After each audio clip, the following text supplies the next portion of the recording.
Welcome back to 420. Primarily do interviews with veterans and doctors and bring education to all things cannabis. And today's episode is one that I'm incredibly excited about.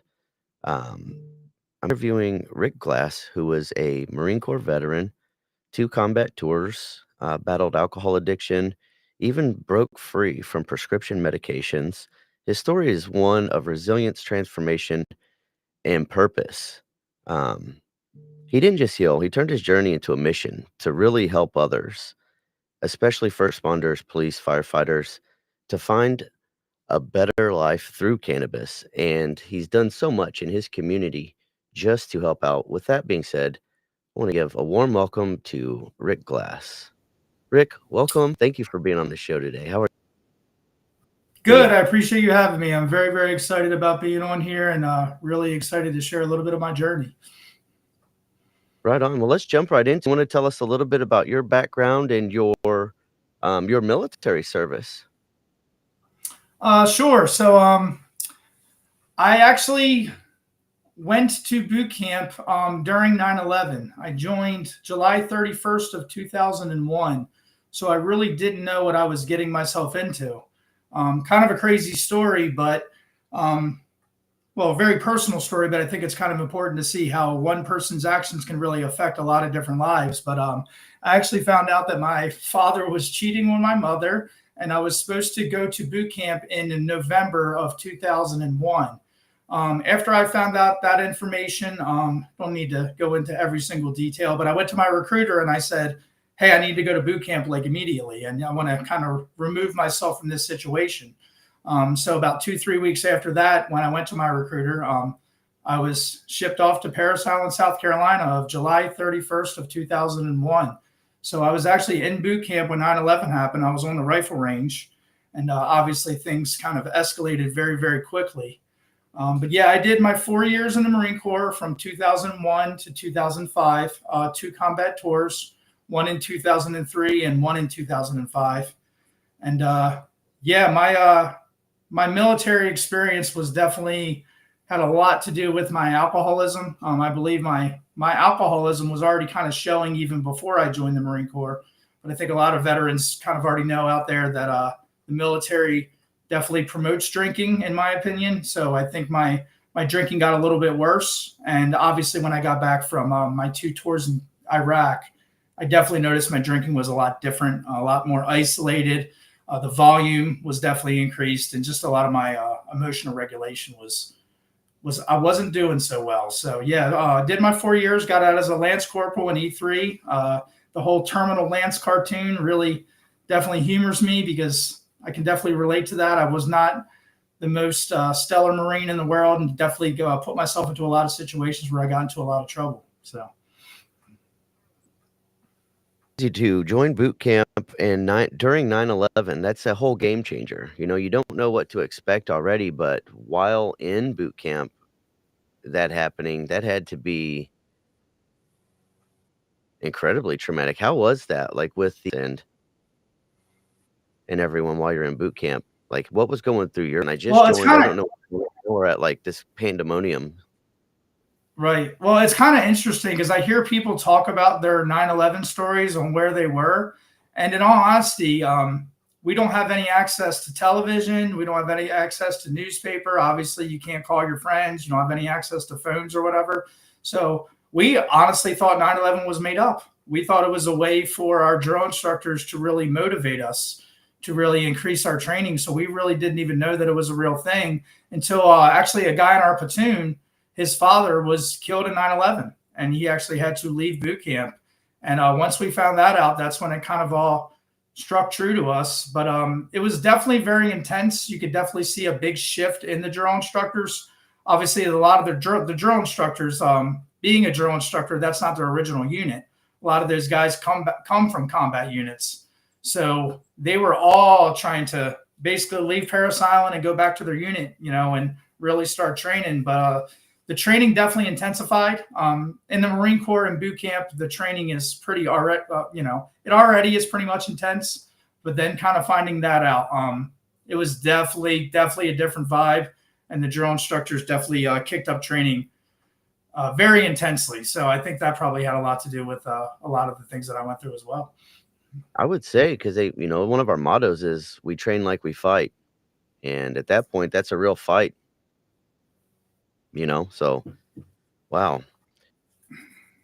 So you'd mentioned you had some signs of alcoholism. I wasn't like that. I didn't drink really beforehand. I had a couple of beers at a couple high school parties, but I was pretty well straight-laced. The military taught me that drinking is not just accept what we do. That's how we cope. That's how we socialize. Even at command functions, we would go to a mandatory fun day, play some volleyball, some flag football or whatever, but it was always that cooler there, and it was always almost is what I would say in my experience. But yeah, so I can amplify that for you as well. But I'm proud of you for acknowledging that about yourself and seeing those patterns, and not just blaming the military for that. You saw that you drank beforehand and then find that. So good for you for Right. being And so in my self-aware. opinion, too, I was probably, well, in my opinion, I was probably almost kind of thinking like that as well. Like I already knew I was developing a drinking issue, and maybe me having some more discipline in my life, me being put into a setting where they were going to instill that discipline in me, that I was actually going to improve upon my drinking habits, and it was going to allow me to really become the man that I was supposed to be. And I guess, unfortunately, with just what I went through and even what kind of the activities that we partook on the weekends kind of was the exact opposite. And I think it just made my alcoholism even worse. I mean, I gained so many things from the military. I truly, truly did. And it made me who I am today. And I often, hear a lot of veterans and, talking about their PTSD and talking about their alcoholism and everything else. But it would definitely be irresponsible for me to say, oh, I was this straight-laced person, and then when I came back from Iraq, it completely turned me into this monster, because I was already showing signs of that even in high school. I had a brother who was 2 years older than me, so I think I got exposed to a lot of that drinking probably a little bit earlier. I'm a very, very social person. I like to be around people, so really kind of just tagging along with my brother who was 2 years older than me, and probably going to some parties and stuff parties, concerts, and that kind of thing that I probably really had no business going to. But so I was already seeing signs of that, like I said, before I joined. Yeah. Exactly. Yeah. Exactly. How would you say, what were some of the impacts your service had on your mental and physical health? What did you notice the most about yourself on how it impacted you? I would probably say just mostly my alcoholism. I mean, it got so bad. I mean, as far as blackouts and, going out on the weekends and everything else, I mean, I was always getting myself into some type of drama, some type of fight, some type of physical altercation, some type of confrontation with somebody. Just the things that were leaving my mouth, very, very confrontational. And I really like to. I'm 5'5", and I would say that I definitely have the Napoleonic complex for sure. I was that guy who's like, let's find the biggest, baddest guy in here, and let's start a problem with him. And that just led to a lot of problems in my life. And when I really look back at it, I just wasn't comfortable with myself. I think just dealing with some things growing up in childhood, but I think mostly just dealing with some experiences that I went through overseas. And that's why I think the drinking kind of escalate. The drinking escalated after I got out, because I was just really trying to deal with a lot of that emotional trauma. And, if I'm being honest, which I know a lot of veterans say the same thing, alcohol helped me sleep. And I, went to plenty of doctors, and they said, Rick, you're not getting the appropriate REM sleep when you're drinking like that. And often I told the doctors, dude, 6 hours of drunk sleep is better than 1 hour of sober sleep. Because that's really, really how it was. And that's why I did consume as much alcohol as I did, because I found the benefits in alcohol because it really, really helped me sleep. Unfortunately, there was just so many negative ramifications that came with my alcohol use. Definitely noticed weight gain. I mean, this is a crazy story, but I even gave myself Saturday night palsy. And I don't even know if you've ever heard of that. I don't know the actual technical term, but you can definitely look it up. But basically, I passed out after a long night of drinking, and I was sleeping on chair with my armpit the next day, and I had no function in my hand whatsoever. I could open my hand, but I could not close my hand, and there was nothing that I could do. And I walked around for about 3 or 4 days like that. And finally, I had some friends that said, "Dude, you really need to go to the doctor and get this checked out." And I went to the doctor, and they were doing all these tests and trying to figure out what's going on. And then I finally had a very young doctor come in, and he was just very real with me. And he said, "Dude, did you get like really, really, really drunk?" And I said, "Yeah." And he said, "Well, we usually see this more so in like heroin addicts or people who abuse opioids. But basically, I passed out on my arm wrong. And normal people, when they pass out like that and they're killing the nerve endings in their arm, their body will wake them up and they'll adjust. But I guess I just slept right through it. And the doctor was kind of laughing about it. I mean, I guess at the time it was a little bit funny, but I asked him and I said, "Well, dude, like, what do we do? Do I go to therapy or like, how do we fix this?" And he said, "You're just going to have to let it regenerate itself." And I said, "Well, how long is this going to take?" And he said, "Could be a month and a half, could be 4 months. I don't know." So I literally operated for about a month and a half with no use in my right hand. There was no pain associated with it whatsoever. But I operated like that. And the even crazier story is I was at the a local bar and I had a Marine Corps shirt on. And this was after this incident. And I was talking to a woman whose son was in Afghanistan and got hurt in Afghanistan. And you would think something like that would kind of be a wake up call for me to stop drinking, but it definitely wasn't. So I was at the bar drinking and I ordered, 2 beers, one for me and one for my friend. And I went to go grab the beer and I totally forgot about my hand not being able to function. So I opened my hand like a claw and I put my hand around the beer and closed it like a claw so I could grab the beer and take it to my friend. And the woman saw that and she basically stopped the bartender and said, "Hey, make sure his entire tab is on me." And I came to the realization that she thought that I was injured in Iraq, and that's why my hand was functioning the way it was.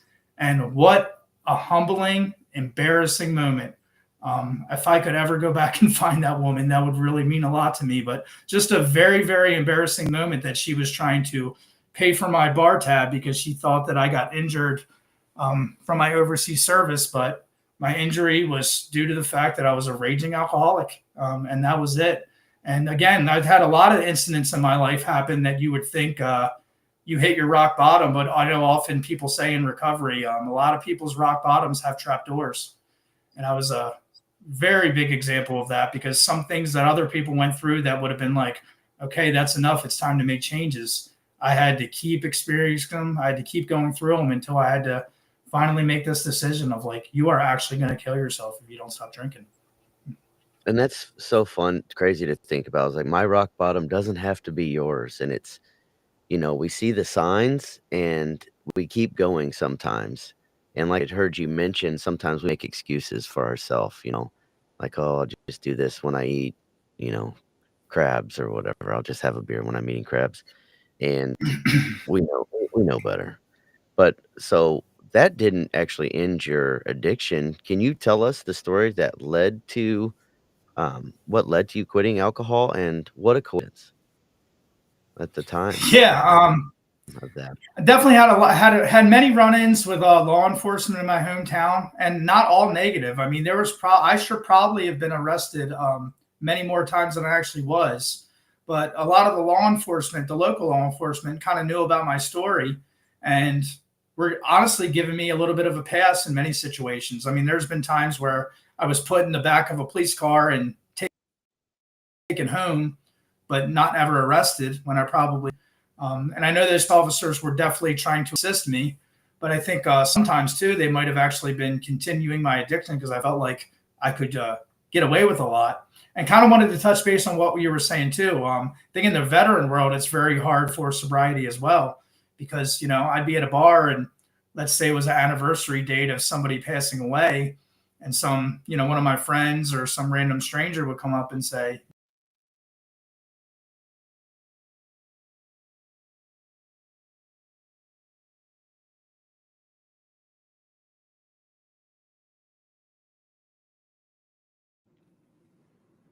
You freeze up, Rick? you know, you good? You froze up on me there a little bit. Yeah, I did. Are we good now? Yeah, we should be good. You said you went out with some veteran buddies? Yeah, I was just saying, hanging out with veteran, being a veteran, people use that as an excuse when like shots. And I said, well, it's the anniversary date of one of my friends passing away. And oftentimes somebody would even buy you a shot after that, or kind of even give justification on, oh, well, that's why he's drinking as much as he is. When in all honesty, probably what I needed to hear was, how is you taking 7 or 8 shots of Fireball honoring your friend that just passed away? And I think when it comes to veterans, we really need to hear that. And I know a lot of veterans are very, very aggressive. So people kind of try to stay away and handle things with kid gloves. But often we just need to be told the truth. And I think that's the reality of it. And I think that's why so many veterans struggle, because ultimately there is a lot of that built-in excuse of, we are, remembering an anniversary date or remembering this, but ultimately we have to really take a look at ourselves and say, is how we're living our lives really honoring the person that that we lost, that we care so much about? And I really had to come to terms with, I wasn't honoring any of the veterans that I lost, living the way I was living. So I mean, I worked myself up to a half gallon a day. I told myself I would never drink before I went to work, and that started becoming a thing. So I knew it was definitely becoming a really, really big issue. The weight gain was bad.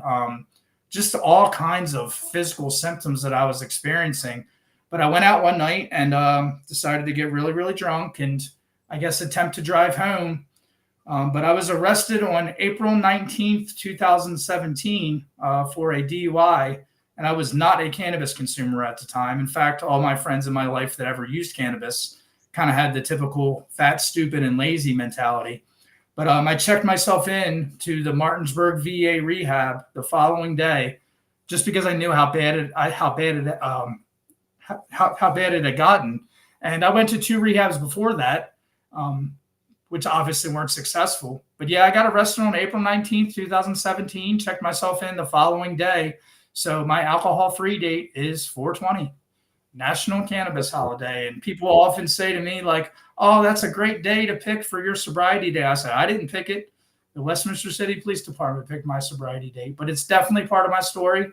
I know it definitely puts a smile on people's face, but it's also a really, really big thing in my life, because every year I get to celebrate, my date that I'm free of alcohol, but I also get to celebrate National Cannabis Holiday, which has been a huge, huge tool in my toolbox that I use on a daily basis that's really, really benefited my life. And obviously that's what we're here to talk about. So I just really want to kind of keep pushing that message and let people know, like, hey, even if you didn't use cannabis growing up, because I didn't as well, we all have an endocannabinoid system. So it's time to really start looking at that and see how cannabis could potentially benefit you.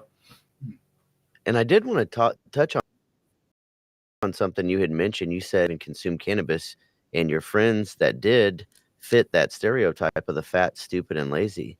And that's one of the stigmas that that I'm trying to break, is just that. A lot of people think that if you consume cannabis, you're going to be couch locked, not being productive, or not even able to do anything. And that's not the truth. I still consume for different reasons, but I still stay active.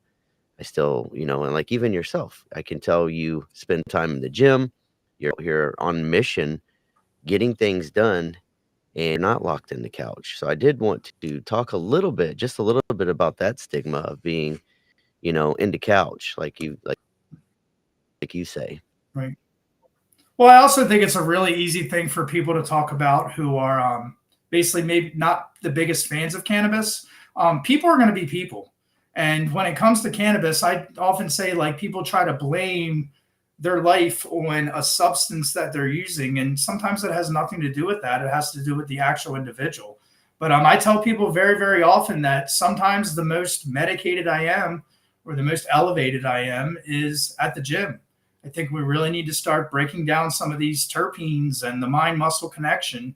But for me, I'm not a big headphone guy. I don't like anything over my ears because of my PTSD. I don't really like anything over my eyes as far as sleep goes too. So when I'm in the gym, I'm that guy who's just working out, without headphones in. But we have to understand that a lot of veterans are experiencing anxiety and experiencing stress, and sometimes consuming the right type of medication can get me into that setting where I'm not thinking about that, where I'm not worried about, every single person in that gym, and I can truly focus on my own workout and my own self. Exactly. So Can we I know there's a lot of other people. I'm not the only person that does it, but there's a lot of people who consume cannabis before the gym, and I could just say it's been very, very beneficial. And that's where we can really have a conversation too, and start breaking down, those, specific cannabinoids and specific terpenes, because what I consume before I go to the gym and what I consume before I go to bed are two totally different things. And it's not as simple as sativa versus indica. I mean, if it was, then I probably wouldn't even be on this podcast. But I think it's time that we break down those, specific things that we need, and even specific methods of use. I'm going to use it at this time because I'm going to use it this way at this time because I'm looking for this, specific effect. But then maybe at nighttime, I might go to the edible route, or it all depends. And that's the thing too, is that it all depends on what I'm going through that day. I mean, when it comes to a lot of the other medications, it's like, well, take this every day. And my cannabis consumption is completely different every single day. Maybe one day it's a very, very large amount because I'm personally going through something. And there might be a day where I don't use it all. I'm not going to use cannabis just to use it. I'm going to use it because I needed that's at that specific time to allow me to function. But I would say more than not, I am consuming cannabis on a daily basis.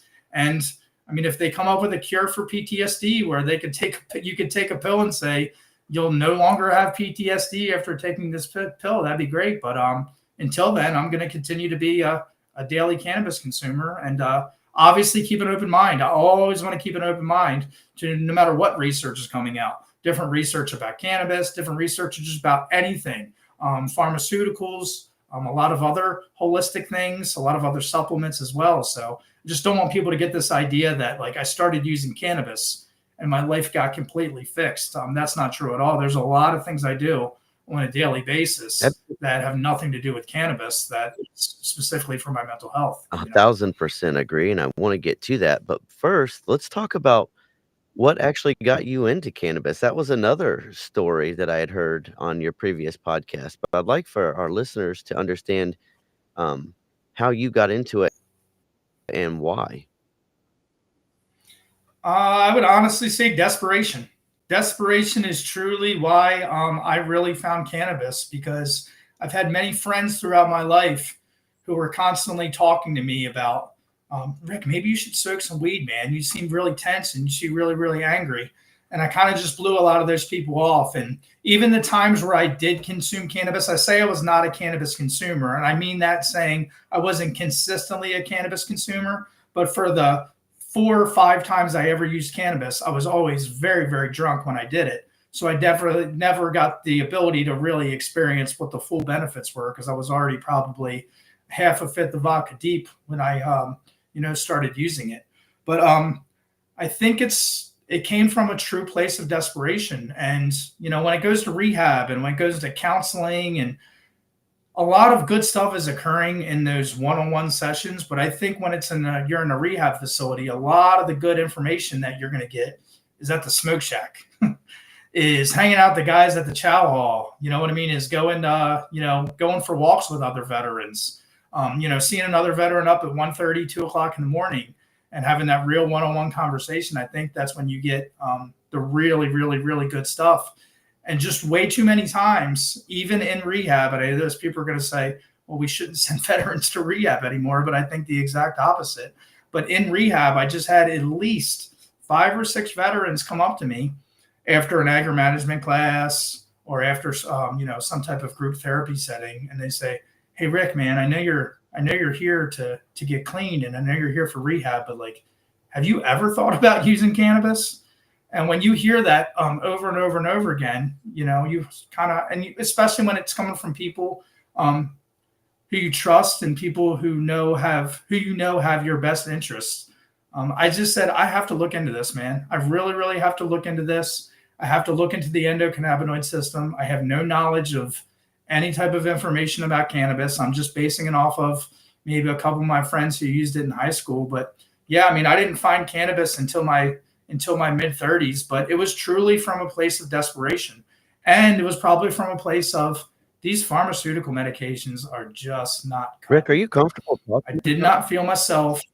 are you comfortable talking about that on what you were your cannabis consumption and maybe your journey past that? Yeah,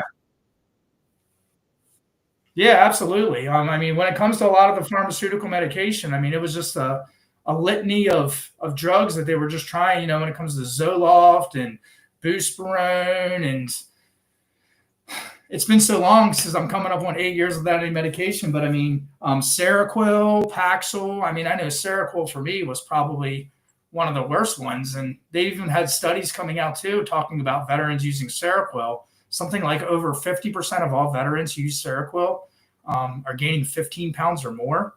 And I know I had personal experience just with a lot of that medication. And even now, when I have to go to the VA hospital just for checkups or even for dental work or whatnot, it just really, really hurts my soul because you see all these guys that devoted their life to fitness and physical fitness, and they had to, be up at 5 a.m. for formations and doing PT every day. And you just see these, zombies walking around the hospital, and you see how much weight a lot of these veterans are putting on. And I just think it's a shame. And I just think we can do so much better.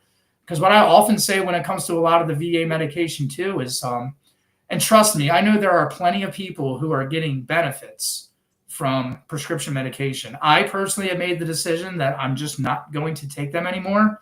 And again, next month will be 7 years without taking a single prescription medication. And that's even including Tylenol and Benadryl. I just think there's plant medicine. I think there's plant medicine options that we really, really need to look at. So that was a big thing for me. But I just think it's time to peel those curtains back a little bit. I mean, they're saying now that the average American is on 4 prescription medications. And not the average American over 50, just the average American in general. And I think it's a shame. And I think we really have to start looking at that. And I think we have to start looking at some cannabis science information too, or even when we start looking at information that's talking about all the dangers of cannabis and even really highlighting, cannabis hyperemesis syndrome. And by no means am I saying that cannabis hyperemesis syndrome is not a real thing, because I believe it is. But when you follow the money, you'll start really, really seeing what's going on. And I can tell you there's some industries that probably really don't like cannabis consumption. I know big pharma is one of them. I know big alcohol is another one as well, because this is the first year in United States history that cannabis sales have topped alcohol sales. And people need to understand how big of a deal that is, because we're talking about the southeastern portion of the United States, where a lot of these states don't even have medical programs. So the fact that that's a real statistic, I think we have to say, hey guys, cannabis is here and it's not going anywhere. And I think rather than trying to talk about, abstinence, we need to talk about education. And it's not for everybody. That is one of the very first things that I talk about when it comes to cannabis is not for everyone. But being an addict is one of the reasons why I gravitated towards cannabis. Because when people say things like, oh, well, just do things in moderation. Even though I don't drink anymore, that word moderation doesn't really mean a whole lot to me. I'm a crazy Marine, and if I'm doing something, I'm going to do it to the nth degree. That's just kind of how I've lived my life. And it's benefited me in a lot of ways, but it's also hurt me in a lot of ways as well. But it is part of the reason why I gravitated towards cannabis, because I said, okay, Rick, well, what if you just start going crazy with this cannabis stuff and you really, really, really like it? Are you going to be able to kill yourself by smoking cannabis? And the answer is no. I mean, no matter how much, cannabis that you consume, can you have a negative experience? Like, I want to be very, very honest with people about that. I've had tons of negative experiences with cannabis, but I've had way more negative experiences with pharmaceutical medication. And usually the negative experiences I've had with cannabis is due to my lack of education, or due to not knowing what I'm actually consuming, or maybe, pushing it a little bit and consuming too high of a percentage or too high of a milligram. So, but ultimately we have to understand that that is just a negative experience, and you're going to wake up the next day and, feel completely fine. And the risk of overdose when it comes to cannabis is virtually zero. Well, it is zero, but I just know that somebody's going to come up with some crazy rare case, and pick the ones or twos again, which is what people often do. But that is why I chose cannabis, is because I said, hey, this is a plant and you cannot overdose on it. So let's just try it. And if it works, and I think that's the whole thing, is that why would we not try something like that first before we tried like a prescription medication? Because I know there's plenty of veterans out there who are benefiting from a lot of the prescriptions that they're on. And I'm sure there's prescriptions that could benefit me, but I've made such a hard line in the sand that I'm just not even going to go there. But I just think if we truly care about our veterans, that's something that we should go to first. If somebody is like experiencing anxiety, like my first thought isn't, hey, they should use cannabis. And I don't think a doctor's first thought should be, hey, we should get them on some type of anxiety medication. Maybe we could look at even something as simple like magnesium. I mean, sometimes there's veterans that are just deficient in certain vitamins and minerals. And I think like we should just look at the holistic approach first. I mean, I would love to live in a world where a doctor wrote you a prescription and you took that prescription into the vitamin shop and you started, getting specific supplements that could really benefit your mental health, rather than just going the, prescription medication route or even going the cannabis route. I just think there's a lot of ways that we could look at this. A lot more research we need to do and be open to. And that's something here in the States with our federal illegal, it's illegal. It's federally illegal still. Other countries have performed studies and medicinal studies, and we have here in smaller groups, and that information just isn't really getting out there. Yeah, but like you had mentioned in another podcast, you can go out there and look up, you can Google search, can you overdose on cannabis? And I'm sure you'll find somewhere that some crazy story where someone has. But on the flip side of that, too, we can get too excited. If I'm on like procannabis.com, I'm only going to find all the good versus the bad. So just getting that accurate information out and in the hands of people. And for myself, and it sounds like you did it very similarly, was I did my own independent research and quickly found out that it's not just sativa and indica. Like that is not true at all. There's different beans, there are different strains, there are different consumption methods, and each one of these consumption methods impacts everyone a little bit differently. We all have our own endocannabinoid systems, and they all work a little bit differently. So what terpenes work well for me may not be the same ones that work for you. But I did want to talk a little bit more about the cannabis. One of your missions. Can you talk a little bit about your work with the Chesapeake Police and what you were doing with them and trying to show the difference between inebriated off of cannabis and consuming cannabis medicinally and still being able to perform and function? Absolutely. There's an organization called the Chesapeake Region Safety Council that I was actually introduced to by another veteran that's in Baltimore County. But the whole idea is really good information and education from cannabis consumers to police officers and other safety inspectors as well. There's people at that organization that are in higher roles as far as making sure people are safe. And obviously with the new law in Maryland where cannabis is legal for anybody over 21, people are very, very concerned about job safety. So it's been an awesome experience because basically what we do is, as cannabis consumers, we go down to the Chesapeake Region Safety Council and we consume cannabis. And we'll have usually different parts. Like we'll consume cannabis to the amount where we think we would still be able to work, where we'd still be able to operate a motor vehicle. And then maybe on throughout the day or later on in the day, we would consume an amount where we wouldn't feel comfortable working, where we wouldn't feel comfortable operating a motor vehicle. Awesome organization because they pay for your Uber. So, make sure everything's safe, make sure everything's on the up and up. But it's just been really, really good. And I think the main focus has been there's a difference between the use of cannabis and the impairment of cannabis. Because I know often there are plenty of people, and I know you have to take your any medication, you have to be very, very knowledgeable and responsible in how it affects you. But people take anxiety medication before they drive all the time.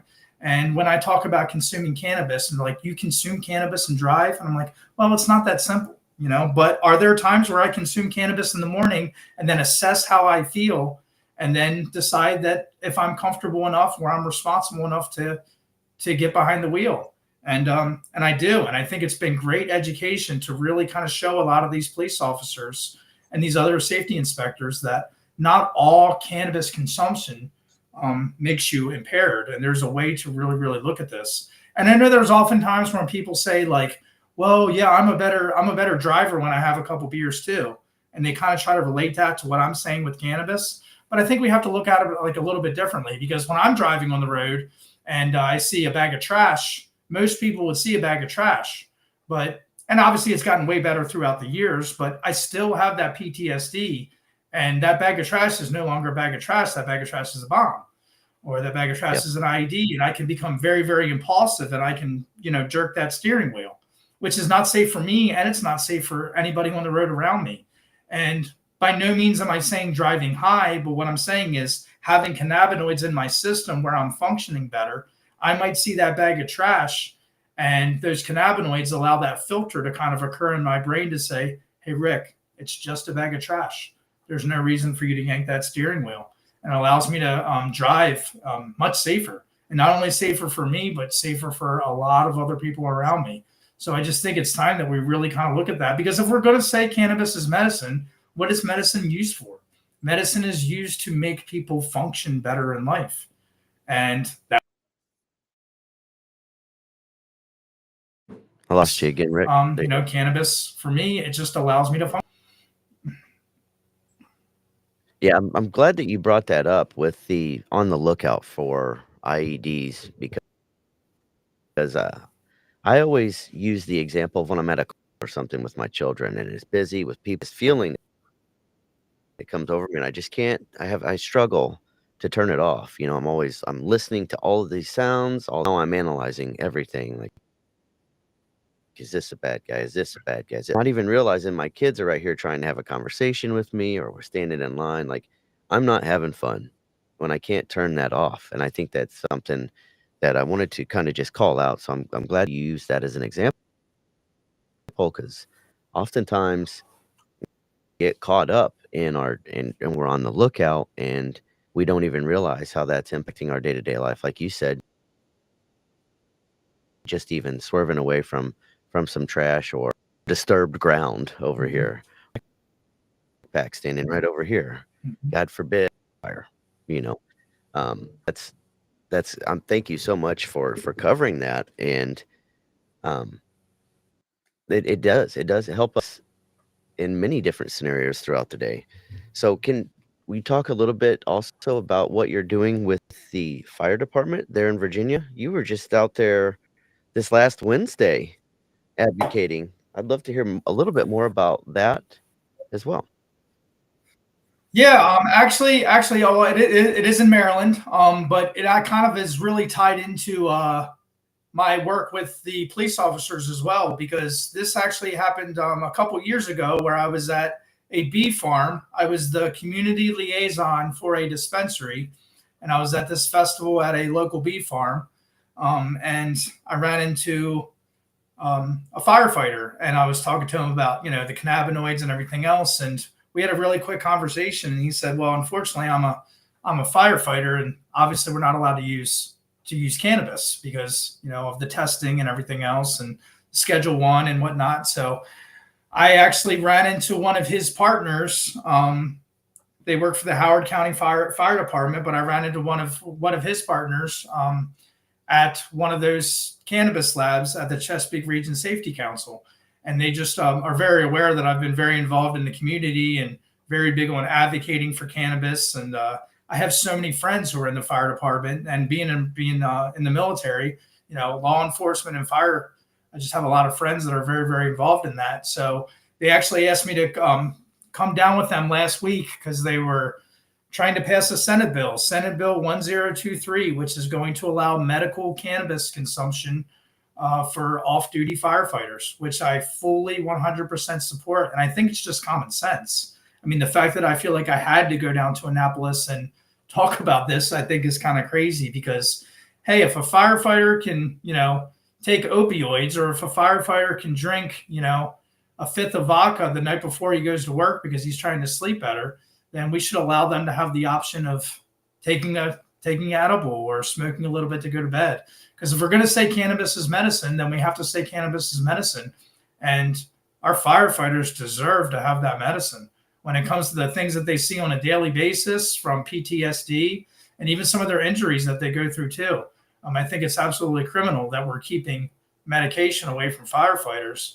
And I think it's only the next, because apparently it's supposed to get voted on today. It passed the Senate Finance Committee last week out of a vote to 8-2. So it's looking really, really good that it looks like it is going to get passed.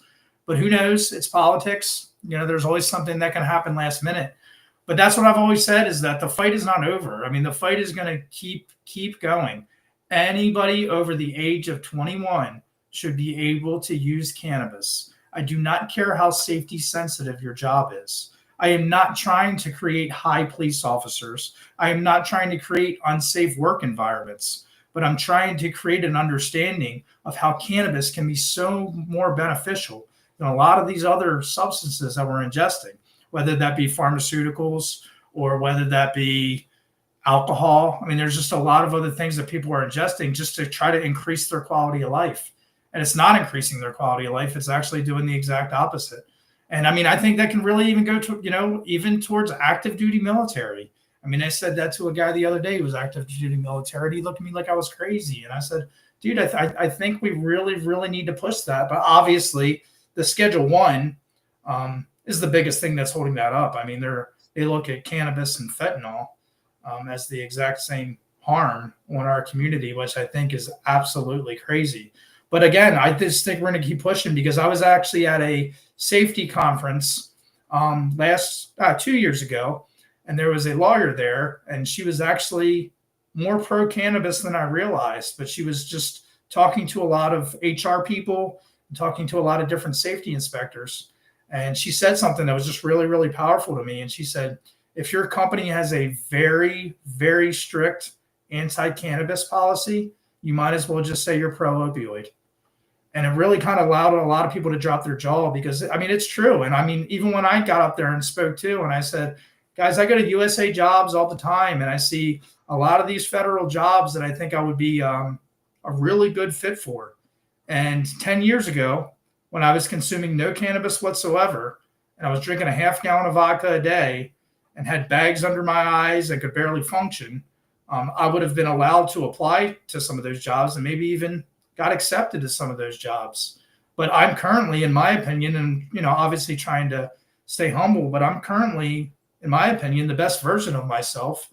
And there's a lot of these jobs on USA Jobs or other federal jobs that I can't even apply for because of the medication that I choose to use. And I think that's just absolutely insane. And I think it's criminal. And I think we kind of just really need to wake up a little bit. Absolutely. Well, let me ask you, Rick, what do you consume cannabis for medicinally? And in addition to that, what strains and consumption methods have you found that do have the best benefit for you in those areas? Right. Well, I would say actually on my medical card, it would say PTSD. But I think the biggest one for me is probably just anxiety and sleep in general. But I often see that even when I did work at a cannabis dispensary, people have their medical card for one specific reason, but then they're finding out that cannabis is benefiting all these other areas in my life. So I don't think it's like, well, I'm only using it for that. I'm using it just to be healthier. And I think once we really look at the endocannabinoid system, we could say, oh, wow, like everybody has an endocannabinoid system, whether we like it or not. So we can use some of these compounds that can really just make us healthier and really, really benefit our lives. I don't subscribe to strain chasing. I also don't subscribe to sativa versus indica. When I say strain chasing, when I first got my medical card, it was just like, well, I need to find the right strain that's going to help me for sleep. And then I smoked something called Northern Lights, which everybody knows is an old school, heady strain. A lot of, old school stoners and stuff really, really enjoyed that strain. But man, when I used Northern Lights, it was like, so this is how people feel when they wake up from sleeping. Like I just felt so rested, and I felt like I got the first night of restful sleep. And then 2 weeks later, go into a dispensary and say, dude, I love that Northern Lights, man. Can I get a half ounce of that? Can I get a, whatever? And the bud tender looks at me and says, we don't have any more Northern Lights. It's like, what do you mean you don't have any more Northern Lights? That's the one that worked for me. And I think that's what we have to really peel the curtains back on, is because this is not the pharmaceutical industry. Cannabis is not being made in a lab. This is being grown by nature. So we're at the mercy of nature. So rather than getting defeated and rather saying, wow, the one strain that I really like that helped me sleep is no longer available, had a quick conversation with one of the bud tenders who was also a veteran. And he said, Rick, we really need to start talking about, other things that could really benefit you. And I found a strain called Skywalker OG. And that specific strain was very high in caryophyllene. And like Northern Lights was by far my favorite strain. And then I smoked some Skywalker OG and I found out that that was my new favorite strain. So often, even when I was working at a dispensary, I think the education is super, super important, is saying we have to look at cannabinoids and terpenes rather than getting really caught up in these strain names. Because then somebody will come in and say, this is the only strain that works for me. And I say, yeah, but don't pigeonhole yourself like that, because what if you run into a situation where that strain's not available? I mean, when it comes to Tylenol, you know what I mean? Like every Tylenol you get is the exact same thing. But when it comes to cannabis, I mean, even if you look at this, a cannabis label, and it's saying like 27% THC with 3% terps and 1.4% caryophyllene, like we have to understand that is off of one cola of that plant. And that not every single bud of that plant that you're going to smoke is 27% THC with this exact amount of caryophyllene. Now, when it comes to like a clinical setting, people are like, well, then how do we track how, something is going to be effective or not? And I said, well, first we need to take it off Schedule 1, and then we can just get a lot more research. But I think we need to look at it more from a wellness perspective rather than I need to know the exact amount of milligrams and the exact percentage of terpenes that are going into my body every single time. Because I often use this analogy, like when you take a 5 milligram edible, how many milligrams of THC are you getting into your body? And the answer is 5 milligrams. But if I'm smoking a 22% THC strain and I take 2 puffs off of that, how many milligrams of THC am I getting into my system? There's way too many factors. Nobody knows the exact answer. How long are my drags? I mean, there's just a lot of other factors into that too. So then that's when you have doctors say, well, then that's not really scientific then. It's like, no, we're looking at this as wellness. Personally, I'm not getting so caught up into the exact amount of milligrams that I'm getting into my body, but rather I'm trying to feel better. And again, these practices that I've been partaking in have kept me off of pharmaceutical medication and kept me off the bottle. So it's working, and there's a lot of ways to look at this too. And I just think we need to keep an open mind. And I just think if we had more research, we could really find out some awesome things. But unfortunately, it's still on the Schedule 1 list. And from your independent research, I know you mentioned you don't chase strains. You did mention Northern Lights and you mentioned Skywalker. I had a similar experience, by the way, and Skywalker OG was one of the first ones that I started to grow at home because of how well that it worked for me. And what I found, though, like you're saying, is if I buy a GMO at this dispensary, I really like it. I like the effects, and then I go to they're out and I find it somewhere else. It can taste completely different, and it can have different effects because it's not grown on the same farm at the same time by the same people with the same nutrients. It's different. It's a little bit different. And so, personally, for me, I have found I grow my own, and that way I know the consistency of it. I document, which ones work for me, like Skywalker OG. That was phenomenal before bed. And that's just something that I keep in the arsenal and know is going to work for me. But how can you walk us through your daily schedule with cannabis? You said that you do consume daily, but I would like to hear your regimen and what that helps you with. Yeah. So obviously it all depends on what I'm going through, but I can say for most of the days, I'm usually waking up and smoking something, usually through my volcano, that's very high in CBG. I tend to notice that the cannabinoid CBG is just really good for my gastrointestinal health. So I feel like just starting the day out with something like that, also not nearly as psychoactive with THC in it.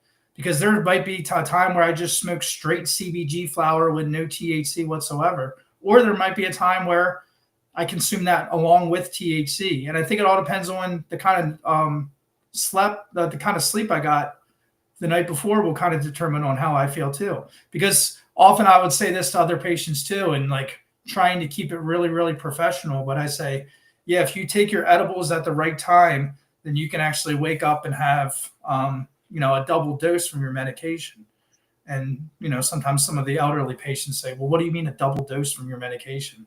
And I'm basically just trying to say in a nice word, you're still feeling the effects from the cannabis edible from when you wake up the next morning. Now, that might be terrible for some people, but that might be extremely beneficial for a lot, for veterans who wake up with night terrors, or veterans that's where the height of their anxiety is the first thing in the morning.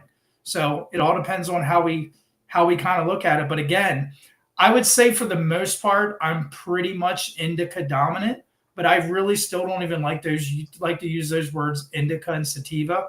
But caryophyllene for me is just a really good terpene. I know it's the only terpene that connects to your CB2 receptors.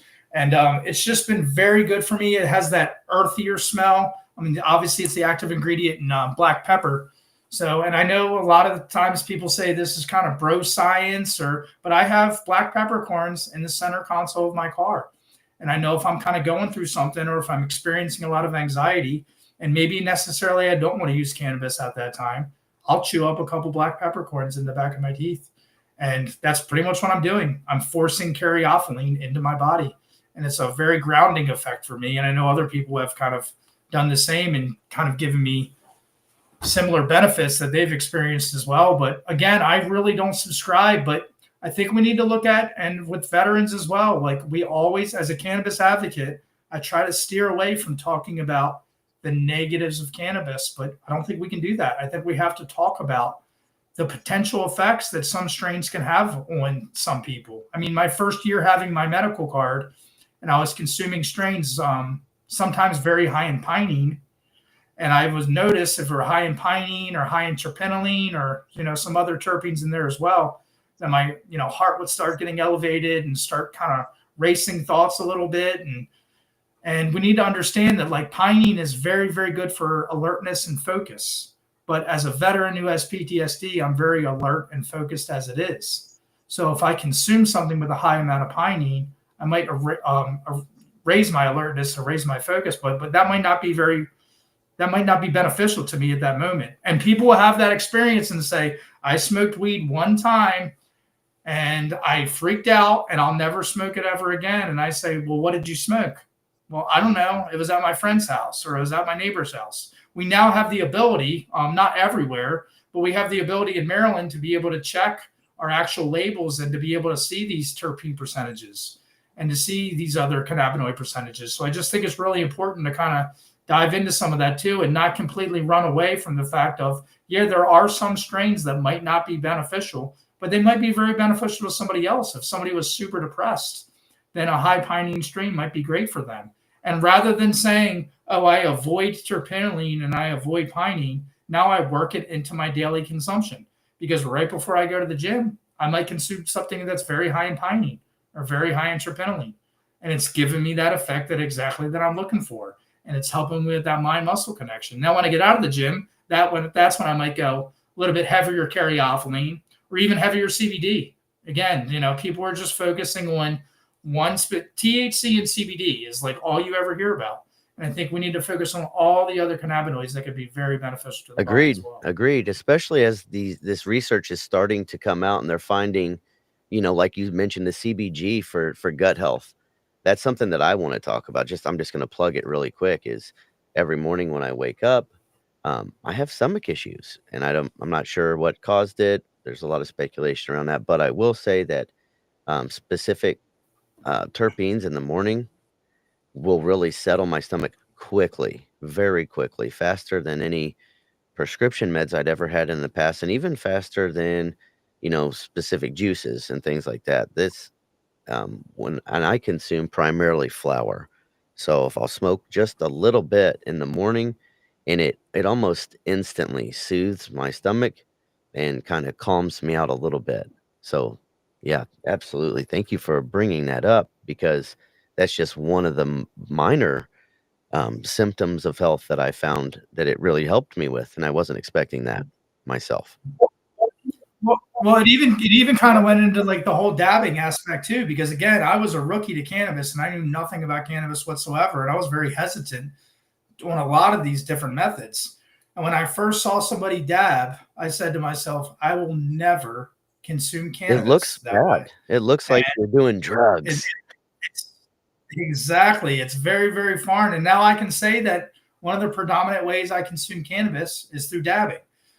Now I do have an e-nail, so I think it's a little bit, kind of a little bit more regulated as far as like the temperature and stuff. But like, if one of the bigger complaints is that putting anything into your lungs is not good, I think we have to really kind of unravel that too, because I've done some research and a lot of the studies when it comes to cannabis consumers and lung cancer, they're taking cannabis consumers who also smoke cigarettes. And I don't think that's fair at all to be able to come up with a scientific study when it comes to that. But if we're going to say that putting something into your lungs is not good for your lungs, well, if we start looking at dabbing, I mean, the amount of vapor that I'm putting into my lungs as compared to, smoking a 1.5 gram joint or something like that, I mean, it's very, very minimal. Yes, it's extremely potent, but I'm also not using nearly as much. So again, I think we just have to keep an open mind and say, like, I stay away from absolutes. I always, stay away from always and stay away from nevers, because you just never know. And now I can say that dabbing for me is extremely beneficial. And once you start looking at those terp densities, and even if you're looking for higher terpenes, or even you're looking for higher cannabinoids, higher CBD, you often find that in a lot of those concentrated And it all cannabis. comes back to cannabis education because I remember when I first started dabbing, I just had the nail and a torch, and I would hot dab, and then I would Mhm. burn the hell out of my throat. I would cough, and I couldn't do it. And then I learned, that specific terpenes have different burning points, and I ended up getting kind of like you had mentioned, I could really dial in the temperature of that, and I learned to be patient and not just hot dab. And um, it's a lot smoother. It's a lot smoother when you do those dab vapors.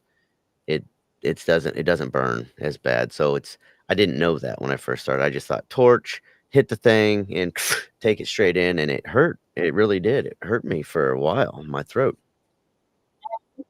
Well, when you go to a dispensary and you see all those concentrates on the wall, we have to understand that they are all supposed to taste a little bit differently because of their profile, because of the terpenes, because of the different cannabinoids. But if you're just throwing a hot torch on that dab and throwing it in there at 800 degrees, then what does it matter? Why are you even looking at the terpenes? Why are you looking at the strain? Yes, THC is extremely stable, so you will still get those effects from it. And will you cough more, even as a new dabber, and even doing it at a very controlled temperature? Like, will you cough more than probably normal consumption? Yes, but not nearly the amount that I see some of these younger kids stabbing that are, like you said, using blow torches and throwing in, big globs in there. And I think that again is just kind of increasing the stigma. So even when it comes to education, it's not just education on people who are just looking into cannabis. It's maybe education for people who have been using it for a really long time. I've dealt with that at the dispensary as well. Like, well, Rick, I've been using this for 30 years. I've been using this for 35 years. And I just said, sir, I understand that, but I'm truly trying to benefit your life. And we now have some more research on cannabinoids and some more research on terpenes. So I know you've been doing this certain way, but let's look at maybe some different research that's coming out that could potentially even benefit us even more. Agreed. And we are coming up on time, so I wanted to talk a little bit about some of your current projects and your future goals, what you're working towards, and how people can find and support you. So, do you want to talk a little bit about your mission with Canna Cares? Absolutely. So Canna Cares is a cannabis consultation company that I'm kind of just getting up and started. There's a Carol Biz Challenge in my hometown where local businesses can apply to basically get a lot of exposure and $10,000 grand pies. I live in a county where cannabis isn't very well accepted, so my chances of winning something like that, I think, are on the lower scale. But I still think that exposure is extremely necessary So again, I'm going to be adding so many things to my website, but cannacaresmd.com. You'll see some very basic cannabis science information, and you'll hear a little bit about my story, which I've already shared. And then also, Fingerboard Farm has been very important in my life. When it comes to cannabis, everybody wants to focus on THC and CBD, but there's a lot of other cannabinoids that people need to focus on. Fingerboard Farm is a CBD farm that's located right outside of Frederick, Maryland. Everything that we sell is 0.3% of THC or lower, and we focus on a lot of those other cannabinoids. And not everybody wants to get a psychoactive effect when consuming cannabis. And we're finding that a lot of patients who are trying to avoid that psychoactive are really coming to us with some amazing benefits. I mean, we have topicals, we have balms, we have bath salts. We have a lot of different things that are really benefiting people. And again, it really kind of goes along to my mission because it allows me to educate and say, this is not just about THC. This is not just about CBD. It's about the entire plant and how this could really benefit people. I mean, we have an inn there that holds up to 75 people for very small parties. And we also can sleep 14 people overnight for guests. So the owner, Dawn, is extremely educated, and she's very passionate about bringing education. So she's always welcoming different people to her farm, different farmers markets and whatnot. And she's always welcoming different people to come. So I think kind of Canna Cares and Fingerboard Farm is really kind of working with each other because it's really kind of working towards education and how we can really benefit people's lives. I know Dawn, the owner, suffered from Lyme disease, and she found the miracle in CBD. And after the Farm Bill was passed in 2018, she decided, hey, why am I not just growing this myself and benefiting so many other people because it's benefited me so much? And I can kind of say the same thing as me as well. So again, my main focus is advocacy. I really just want to keep pushing advocacy. The whole social media world is kind of new for me. I was out of it for many, many years, and it just kind of came back on. But probably an easy way to keep up on what I'm doing in the community is on Instagram. Rick Glass 420. That is my Instagram handle. So it's kind of easy to remember who I am, but that's probably the best way to follow me. But I'm just very, very focused on always continuing to educate, really kind of allowing people to understand that they have options and that, yes, their doctors are there to help, but it's okay. It's okay to question. And if you decide that you want to do something different than what your doctor decides, then that's completely up to you and it's your body. And again, I'm coming up next month on 7 years without a single prescription medication. And if you would have told me that 10 years ago, I didn't even think it was possible, but it is possible. I have not fixed my life with cannabis. There's a lot of other things that I do on a daily basis, but I'm always an open book. I always suggest that people can reach out to me whenever, and regardless of how busy I am, I will always get back to you within 24 hours for sure. Wow. Well, Rick, what final thoughts and advice do you have specifically for our veteran community in regards to cannabis? I think the biggest thing that I can leave our veterans with is question everything. And the reason why I say that is you deserve it. You deserve to be happy and you deserve to be healthy. That's something that I kind of have struggled with throughout my life, is that often when I started feeling myself getting really, really happy, I felt guilt. A lot of that survivor's guilt. And I had that guilt of like, hey, I don't deserve this and I don't deserve to be happy. And I just want to tell every single, not even just veteran, but every single person out there, you deserve this. You deserve to be happy. And you have to understand that each individual is completely different. And cannabis might not be the best option for you. But again, I don't think pharmaceutical medication is always the best option too.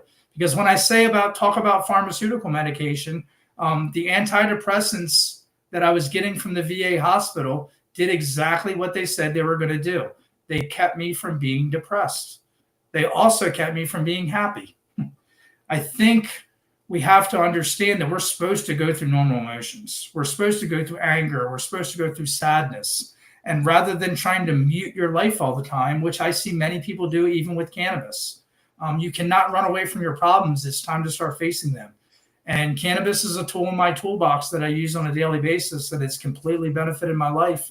And I just hope that my message can just impact somebody somewhere, even if I never know who that person is. Sometimes you're not always going to know who you impact. But I just feel like I'm doing the right thing. And even though I get a lot of pushback, even in my local community, um, I feel like I'm really helping people. And I'm the only thing I care about, my only motive is to save somebody's life. So I will keep speaking the truth and I'll keep doing what I'm doing. And hopefully I can keep my head above water financially while doing it and just keeping my eyes open for bigger and better Well, things. Rick, I for one, I just wanted to say that I'm so proud of you. I'm proud of you not only for, your sobriety and your independent research, but the fact that you're sharing that information out. You didn't just find what works for you and go out and force it onto people. You did your research, you made sure it worked, and you found ways to add value. And more than anything, just sharing your story and showing people that, hey, it's okay to talk about this. It's okay to try things out on our own and find what really works for us and question that, like you said.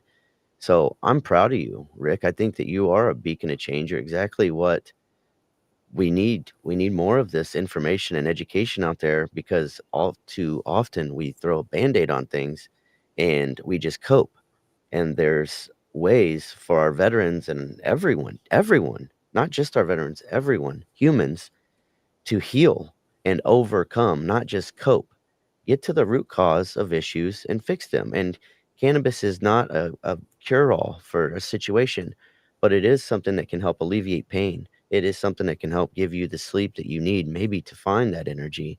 Maybe it's something that you need just to focus. So, Rick, with everything that you're doing, I want to say thank you from the bottom of my heart, and I'm proud of you. And just keep it up. You are adding value.